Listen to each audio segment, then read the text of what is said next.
But most importantly, I want to talk to you. This is kind of like the classroom setup talk, right? How to set up the classroom. People are walking in the room. What are they going to see? Okay, like what's the environment? And this is the whole thing.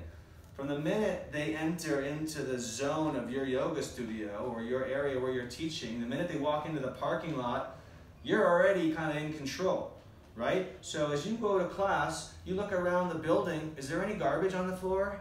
You know what I mean? Is there anything like around there that you could take care of, even outside of your own building? Okay, well that's the first thing. Okay, now they walk up the elevator or the stairs or whatever, and now they open the door to the studio. Okay, what environment do you want them to feel? And how can you create, how will you create that? And these are all suggestions. These are all environmental suggestions. So, how's the lighting?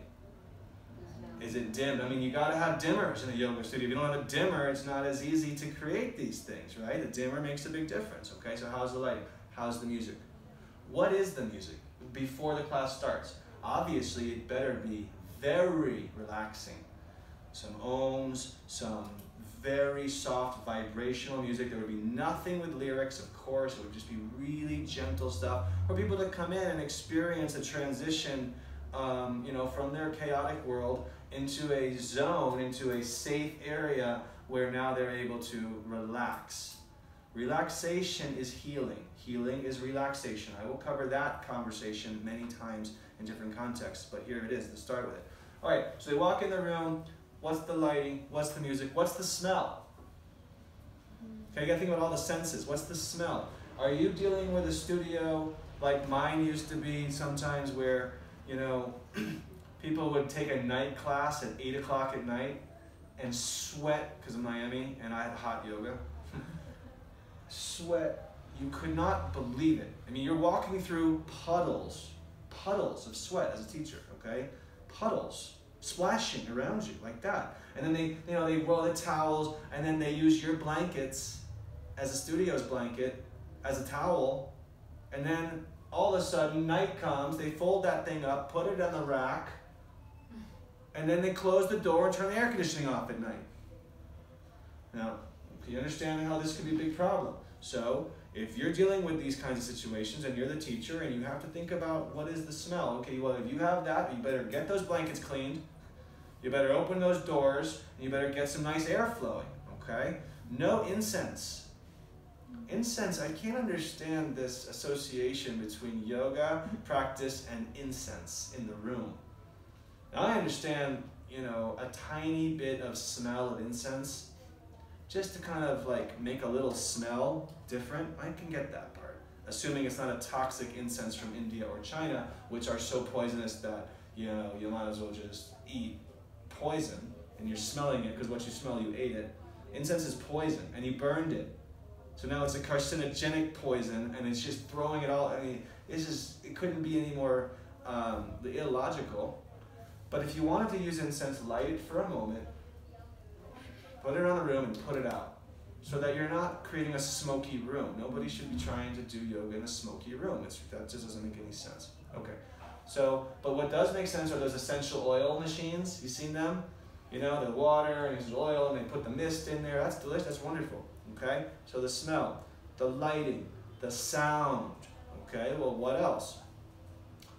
You have to be in control of every single environmental variable. So, for example, there you go, and the class is filling up, and you notice that there's somebody or a couple people trying to kind of relax and get into it, but then in the corner there's a couple of other people and they're talking really loud and kind of having a kind of just a casual conversation right there, really loud, in the middle, right before the class starts. Well, that's your job to go over there and say, just a little bit down, please, because we're starting the class. Because every detail counts. You're in control of every single detail of the experience of that student, okay? So, all right, now they start filling in the room, okay? They're coming into class, they start filling in the room, and let's just say the front of the room is in that direction, for just as an example. Now, do you guys know where most people are gonna put their mats when they first come into the room?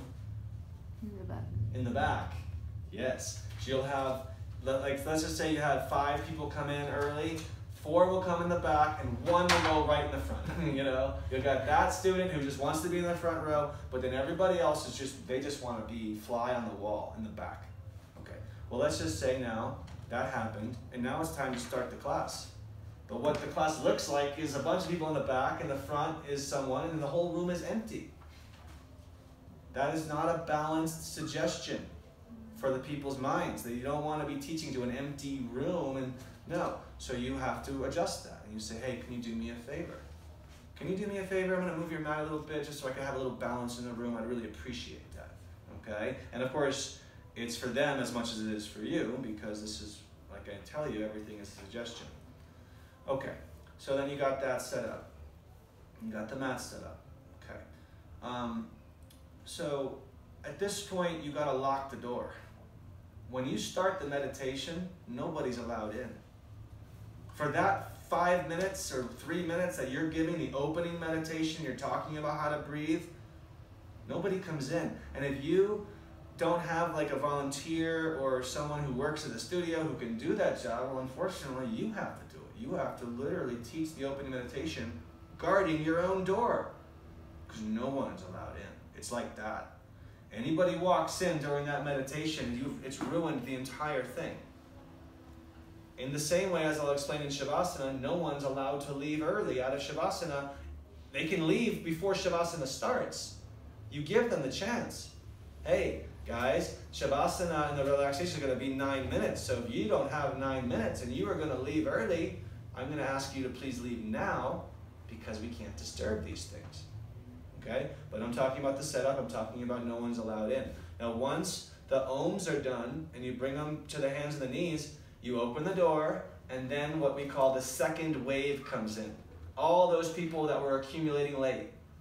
Okay? Because they came at, you started at 6, you started on time, and they came at 6:02, and they came between 6:02 and 6:07, and there's a lot of people who are going to come 10 minutes late like that. They're waiting, the meditation's over, the door opens, they come right in, they set their mats up, and it's all good, because you're not going to disturb anybody if they're moving their bodies. One time people get disturbed is when they're being still. Does that make sense? Okay. Now with music, try not to use music that has a lot of lyrics, that has a lot of things that people understand. I think the best way to explain it is, don't give people seeds for thinking. A seed for thinking. Like, here's some words, think about them. Here's this song, think about what it says.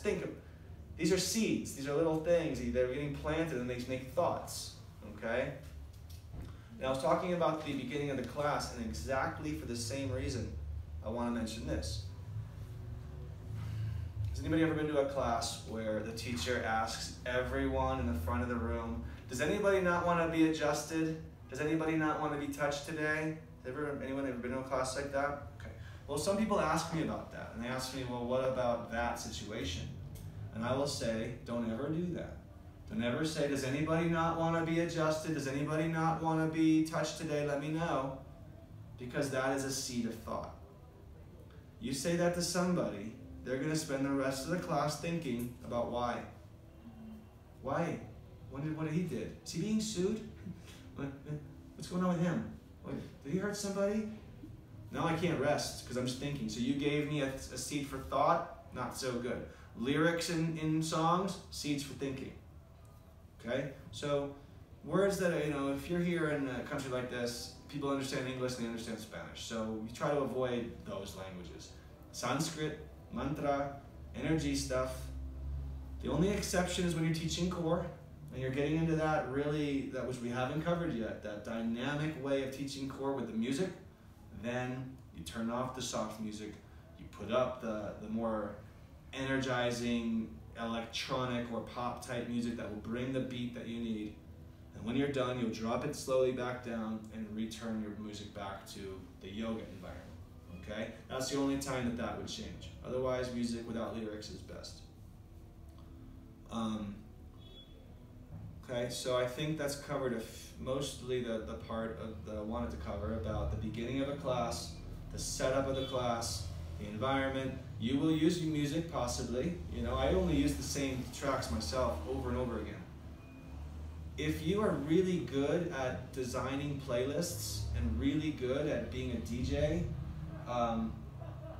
then it will actually work to your favor. I've known many teachers over my career that, well, I can't say many, but I could say a few, that were so good at creating musical playlists that because they were actually DJs in their previous life, and they're just so good at it, the music was so good, people came to the class because the music was so good. And that is possible. You could have music so good that people just love it. It's just fun, it's dynamic. That's not my class. I don't have the energy, the time, or even the creative ability to create those kinds of musical playlists because they really do take a lot of time, and those people put hours every day into their playlists. So if you're gonna do that, then you're gonna get some good results. I generally don't do that. I generally repeat mantra. I don't want to be a DJ. I don't want the music personally to be the center of the class. I want what I'm saying and what I want them to experience to be the center of the class, okay? But, I mean, look, I've been teaching yoga for 20 years, so there have been many years that I teach a whole class to Bob Marley, or a whole class to rock and roll. I mean, when you teach enough classes, you throw in all kinds of music over the years, you know, it's okay for fun. But as a general rule, I would keep it more spiritual and less like a pop music radio station, which some people tend to do. They play a lot of pop songs in their classes, and you can't judge it because someone's to teach, you know, 20,000 classes, they're going to change the playlist once in a while. But my personal feeling is lyrics that people can understand, less is more, okay? All right, what about questions about this? Music, questions about the setup of a class. You could set up a class, everyone facing the same direction. That's usually what I do. There are some rooms that are really narrow and they lend themselves better to having like the groups face each other in two narrow lines. Okay, that happens too. You could even put people in a circle and have them face the center of the circle. If it's a smaller group, that might be nice, or a candlelight type of evening gentle class. You put a candle in the middle and everyone in a circle around the candle. That's also quite a pleasant way to do it. Yeah. What about the amount of people? The amount of people, the more the better. Okay. Stuff them in like sardines, okay? Try to never say no to a student who's come to your class. Try to always just find a space for it, okay? Unless you know that this class has an absolute maximum of 38 and there's already 38 in the room, okay, then they're gonna have to come back another day. But you want the more people, the better, okay? Because people actually enjoy being in a packed class. It makes them feel like they're part of something special. You know what I mean? It makes them feel like you're like the woman, you know, and they, you know, and wow, and then they're in it, you know. So they like to be packed in. Okay, so don't worry about that. Yeah, this much space between mats is fine. You know, if need be. Yeah. You know, and you always squeeze people out. When that person who's late comes in, and they're gonna have been late. They're gonna come in late, and the room already looks really full, and they're gonna want to turn around and like, oh God, no way. You grab their mat, and you say, no, give me your mat, give me your mat. And you go in the middle of the room, and then you start commanding students where you see this, move over. You're not asking, move over, when the person's coming in, okay? Yeah. And people really, they'll complain for a second, but at the end of the day, like I said, it's just the nature of people like to be in packed classes, so pack them in. Plus, it's good for your studio if you can do that. Yeah, good question. But when it comes, let me just finish this because you've got a nice thought for me. That's the maximum conversation. Most people are concerned about the minimum. When I say most people, I mean the student. The student comes into a class and they're the only student. Because you're a new teacher, right? You're new. Well, how come you don't think you have 40 people waiting for you? You might have 0 people. But now this one person's come and they see that the room is empty. And they see the room is empty and they go, they're the only ones. Well, a lot of times in the fitness industry, people will be like, oh, well, if I'm the only one, I'll just come back later. You don't have to just teach me. They all kind of get that attitude. And when that happens, I want to share with you that you have an opportunity of a lifetime, okay? And what you're going to say to this person is you're going to almost laugh at them for that suggestion that they're going to leave. Because you're going to be like, what, are you kidding? I am so happy that you're here. Let's get started. Then you're going to treat that person like a queen or a king. You take care of them perfectly. And just like private lesson, just love and intention and everything. Okay? And then at the end of that class, you want to know what you have at the end of that class? You have a lifelong student. Lifelong. Who will never look for another teacher ever again. Because of the way that you took care of them. And, you know, I might have a class of 50 people, right? Well, if I have a class of 50 people, that means I have 250 people that wanted to come to my class. But only 50 could make it that day. You see? I had 250 people that were thinking, oh, I want to go to his class. 50 actually made it. Well, how do you get 250 people thinking about you? One at a time. One at a time. You don't just get 30. You get one. You get one. You get one. And over 10 years, that becomes your mass of people. Okay? This is a long-term game. You don't get students in a couple of weeks. You don't get a lot. You get them over the course of time. If you start a brand new class in a brand new studio, you should say, I need 10 months to fill this class. You tell them, in 10 months, the class will be packed. That's all I can tell you.